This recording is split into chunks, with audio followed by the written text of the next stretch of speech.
کہ اس آدمی کو گناہوں کی طرف نہیں لے کر جانا، کیونکہ اگر گناہوں کی طرف لے کر گیا اتنی عبادت کر لینی ہے کہ گناہ بھی معاف، مزید نیکیاں مل جائیں گی۔ ایسے ہی گناہوں کو چھوڑنے کے لیے یہ چیز بھی بڑی ہی مؤثر ہے کہ آدمی اپنے ماحول کو بدلے، آدمی اپنے ماحول کو بدلے۔ جس جگہ پر، جس سوسائٹی میں جن لوگوں کے ساتھ اٹھنا بیٹھنا ہے، اگر وہ لوگ گناہ گار ہیں، نافرمان ہیں، تو وہ آدمی کبھی بھی نیک نہیں بن سکتا، کیونکہ اللہ رب العزت نے قرآن پاک میں اس بات کی طرف خاص طور پر تلقین کی، یا ایھا الذین آمنوا اتقوا اللہ وکونوا مع الصادقین، اے ایمان والو تم تقوی اختیار کرو اور تم سچے لوگوں کے ساتھ ہو جاؤ، نیک لوگوں کے ساتھ ہو جاؤ۔ تو اللہ رب العزت نے دو چیزوں کو نقل کیا، ایک تقوی، پرہیزگاری، نیکی، دینداری، گناہوں سے دوری، اس کو بیان کر کے کہا کہ تم اپنے آپ کو گناہوں سے بھی بچاؤ، نیکیوں میں بھی آؤ۔ اگر نہیں کر سکتے، گناہوں سے نہیں بچ سکتے، نیکیوں پر نہیں آ سکتے، تو پھر کیا کرو؟ کونوا مع الصادقین، نیک لوگوں کے ساتھ ہو جاؤ۔ تو نیک لوگوں کی صحبت سے، ان کی مجالس میں بیٹھنے سے اللہ رب العزت انسان کے جسم سے، انسان کی زندگی سے گناہوں کو نکالنا شروع کر دیتے ہیں اور اچھائیاں پیدا کرنا شروع کر دیتے ہیں۔ کیونکہ جب آدمی نیک لوگ، ایسے لوگ جنہوں نے اللہ کو راضی کیا ہوا ہے، ایسے لوگ جو اللہ کے احکامات کو جناب نبی کریم صلی اللہ علیہ وسلم کے سنت کے مطابق پورا کرنے میں لگے ہوئے ہیں، جب آدمی ایسے لوگوں کے پاس بیٹھتا ہے، بار بار اللہ کا تذکرہ سنتا ہے، بار بار آخرت کا تذکرہ سنتا ہے، بار بار جنت کی نعمتوں کا تذکرہ سنتا ہے، جہنم کے عذاب کو سنتا ہے، تو پھر آدمی کی زندگی میں چینجنگ، تبدیلی آنا شروع ہو جاتی ہے۔ کسی کے ساتھ آدمی چند لمحے بیٹھ جائے، اس کی عادات، اس کے طور طریقے آدمی میں سرایت کرنا شروع کر دیتے ہیں۔ اس لیے کہا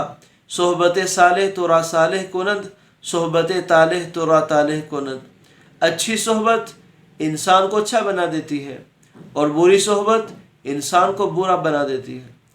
اس لیے جناب نبی کریم صلی اللہ علیہ وسلم نے فرمایا المرء مع من احب یوم القیامہ، آدمی قیامت والے دن اسی کے ساتھ ہوگا جس کے ساتھ دنیا میں محبت کی ہوگی، کیونکہ محبت کرنے کا، اٹھنے بیٹھنے کا، ساتھ کھانے پینے کا، میل جول کا لازمی نتیجہ ہے۔ اگر اچھے لوگ ہیں تو وہ انسان کو اچھا بنا کر ہی چھوڑے گی صحبت، اور اگر برے لوگ ہیں تو انسان کو برا بنا کر ہی چھوڑے گی بری صحبت۔ اچھی صحبت اگر میسر آ جائے تو پھر انسان کو کوئی برائی پر لا نہیں سکتا، اور اگر بری صحبت مل جائے تو انسان کو کوئی اچھائی پر لا نہیں سکتا۔ اس لیے یہ بہت سمجھنے کی بات ہے۔ اور سب سے آخری اور اہم بات یہ ہے، گناہوں سے بچنے کے لیے آدمی اپنی آخرت کا استحضار کرے، اللہ رب العزت کی ذات کا استحضار کرے، اپنے آپ پر یہ بات ذہن نشین کرے کہ میرا اللہ مجھے دیکھ رہا ہے، اللہ رب العزت کے فرشتے میرے ساتھ ہیں، وہ مجھے دیکھ رہے ہیں، میرے اعمال لکھ رہے ہیں۔ یا کم از کم آدمی ایسی جگہ پر رہے جہاں پر دوسرے اس کی ایکٹیویٹیز پر مطلع رہیں، کیونکہ عام طور پر آدمی گناہ تب کرتا ہے جب کہتا ہے کہ مجھے تو کوئی دیکھ نہیں رہا، اللہ رب العزت کا یقین کوئی نہیں، فرشتوں کا خوف حیا کوئی نہیں، اپنے برابر کے انسانوں سے البتہ ابھی بھی ڈرتا ہے۔ تو آدمی موبائل یوز کر رہا ہے یا ایسی چیزیں ہیں، ایسے گناہ ہیں جو تنہائی میں کرتا ہے، تو جب آدمی اپنے آپ پر دوسروں کو مطلع رکھے گا، دوسروں کے سامنے رہے گا، تنہائی میں زیادہ نہیں رہے گا، تو اس وقت آدمی گناہوں سے بچتا رہے گا۔ اللہ رب العزت کا خوف، آخرت کا خوف تو انسانوں کو گناہوں سے بچا لیتا ہے، کیونکہ اللہ رب العزت نے فرمایا ان الذین یخشون ربهم بالغیب، غیب کہ آخرت میں جو کچھ ہے وہ حق اور سچ ہے، میرے گناہوں پر مجھے سزا ملے گی اور میری نیک اعمال پر مجھے بدلہ ملے گا۔ اس لیے جناب نبی کریم صلی اللہ علیہ وسلم نے فرمایا حفت النار بالشہوات وحفت الجنت بالمکارہ، اللہ رب العزت نے پوری جنت کو ناگواریوں سے، تکالیف سے، مشقتوں سے ڈھانپ دیا ہے، اور پوری کی پوری آگ کو، جہنم کو خواہشات، شہوات سے ڈھانپ دیا ہے۔ تو آدمی یہ تصور کرے کہ میں اگر گناہوں سے بچنے پر صبر کرتا ہوں، نیکی پر آنے پر صبر کرتا ہوں، گناہ چھوڑتے وقت مجھے مشقت ہو رہی ہے، مجھے تکالیف کا سامنا ہے، دل نہیں مان رہا، زبردستی گناہوں کی عادت چھوڑ رہا ہوں، تو اس کا بدلہ مجھے جنت ملنے والی ہے۔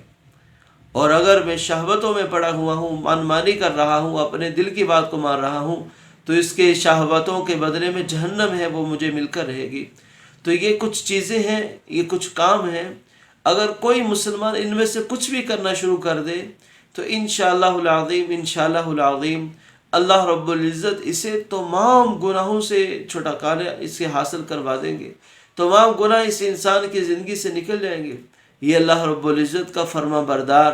اللہ رب العزت کا مخلص بندہ بن جائے گا۔ اللہ رب العزت صحیح معنوں میں ہم نے اپنی اطاعت اور بندگی کرنے کی توفیق عطا فرمائے۔ مع السلام۔